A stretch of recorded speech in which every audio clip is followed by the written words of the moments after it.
बहुत से लड़कों को देखते हैं कि सुबह 4 बजे उठते हैं। हमने अपनी लाइफ में कभी 4 बजे नहीं उठेंगे तो पूरा दिन डिस्टर्ब रहेगा। आप जिस समय कंफर्टेबल है उस समय उठिए, लेकिन हाँ एक बात जरूर याद रखिएगा, जितना जल्दी उठेंगे उतना ज्यादा आपके पास वर्क टाइम ज्यादा रहेगा। अब देर से सो के उठेंगे तो आप एक अच्छा सा वर्किंग टाइम को गंवा चुके रहेंगे। तो एटलीस्ट कोशिश कीजिए कि भाई बहुत से बहुत तो 6-7 के बीच में उठ ही जाइए। और पहले उठते हैं तो ये अच्छी बात है, लेकिन ऐसा नहीं है कि जो पहले नहीं उठते हैं उनके लिए बहुत गलत बात। आप जितना पढ़ सकते हैं अपनी कैपेसिटी के हिसाब से ही पढ़िए। आपकी बॉडी 8 घंटा नहीं सस्टेन कर पा रही है, आप 4 घंटा ही पढ़िए, बट धीरे धीरे उसको इंक्रीज कीजिए। हर चीज के लिए होता है, आप अपनी बॉडी के हिसाब से किसी काम को करिए। आप किसी भी काम को अगर लगातार 21 दिन करते हैं तो धीरे धीरे वो आपकी आदत बन जाती है, और अगर किसी काम को लगातार 90 दिन कर देते हैं तो फिर वो आपकी दिनचर्या बन जाती है। अब आप डिसाइड कीजिए कि आप अच्छे काम को करना चाहते हैं या गलत काम को। जहां आपको कंफर्ट मिलता है वो रास्ता कभी भी कोई मंजिल को नहीं ले जाती, क्योंकि मंजिल वाला रास्ता काफी चुनौतीपूर्ण भरा होता है, उसमें कंफर्ट कभी नहीं मिलता है। संघर्ष से व्यक्ति को कभी नहीं भागना चाहिए,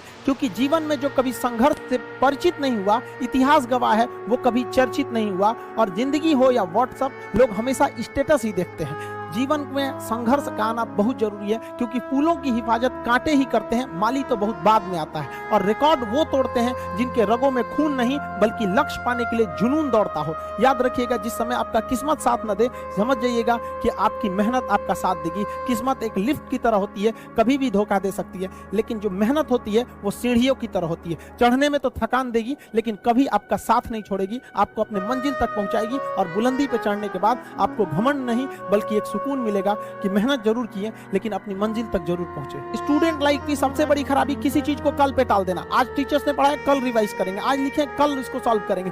कल पे कोई नहीं टालना चाहिए। जिसने ये कल किया या हमको ये करना चाहिए, उनको तो असफलता फिक्स है। उसने असफलता की दहलीज पे पैर रख दिया। जिसने किया कल, दिन गया टल। जिसने कहा परसों, बीत गए बरसों। और जिसने कहा आज, उसी ने किया राज। जीवन में संस्कार का भी बहुत बड़ा मोल होता है।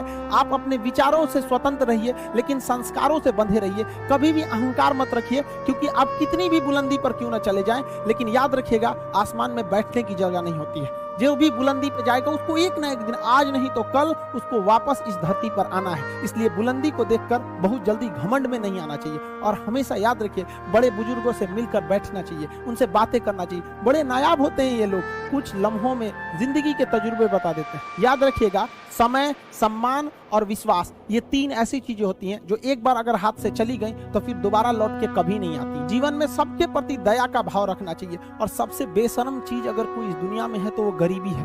कमबख्त उम्र का भी ख्याल नहीं रखती है। और किसी के वक्त का मजाक मत उड़ाइएगा जनाब, ये वक्त है, सबके चेहरे याद रखता है। सबके प्रति दया और आदर की भावना रखिएगा। कभी जानवर मिले तो उनके लिए भी 2 रोटी निकाल लीजिएगा, क्योंकि जनाब इन्हें नहीं पता है कि खाने के लिए पैसे देने पड़ते हैं। हम सब टीचर्स डे मनाते हैं, मदर डे, फादर डे, कई सारे डे को मनाते हैं। काश एक रोटी डे होता कि कम से कम उस दिन तो देश के गरीबों को भरपेट खाना मिल सकता था। ये जिंदगी है, इसे सीखना बड़ा मुश्किल होता है, क्योंकि जब तक ये समझ में आती है ये आधी खत्म हो चुकी रहती है। इस जिंदगी में आप चाहेंगे कुछ, मिलेगा कुछ, बनना कुछ और रहेगा। बहुत ही ज्यादा अनसर्टेनिटी होती है इस जिंदगी में। हर कदम पर हमें कुछ ठोकरें लगती हैं और हमें कुछ ना कुछ सीखने को मिलता है। अगर बात करेंगे इस साल की, तो टीचर ऑफ द ईयर, इस बार टीचर ऑफ द ईयर कहेंगे तो कोविड-19 को कहेंगे, क्योंकि इसने बहुत अच्छों को सिखा दिया कि वो क्या थे। चंद गज 2 गज जमीन में दफनाया गया उसे, जो करोड़ों का मालिक हुआ करता था। सबको समझ में आ गया कि पैसा धरा का धरा रह जाता है, इंसान कठपुतली है। इसलिए मिल बांट कर रहिए, जितनी जिंदगी है एक दूसरे से संपर्क में रहिए, एक दूसरे के दुख में सुख में भाग लीजिए। किसी के सुख में जाइए या ना जाइए, लेकिन दुख में जरूर साथ दीजिए, क्योंकि अपने वो नहीं होते हैं जो तस्वीर में साथ हों, अपने वो होते हैं जो तकलीफ में साथ देते हैं। इस बार इस कोरोना ने बहुत सारे लोगों को, अपनों को खोया। शायद ही कोई ऐसा गांव होगा जहां अपनों ने नहीं, अपने किसी अपनों को नहीं गंवाया हो।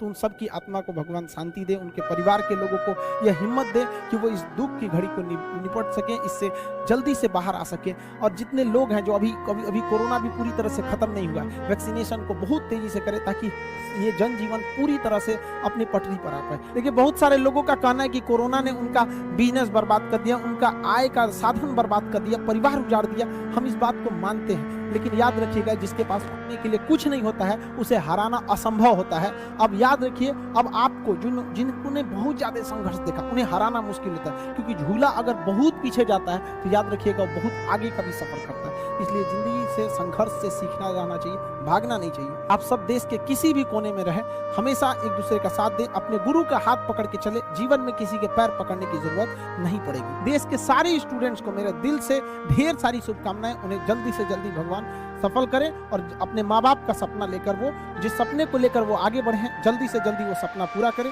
ताकि माँ बाप का भी सीना गर्व से चौड़ा हो सके।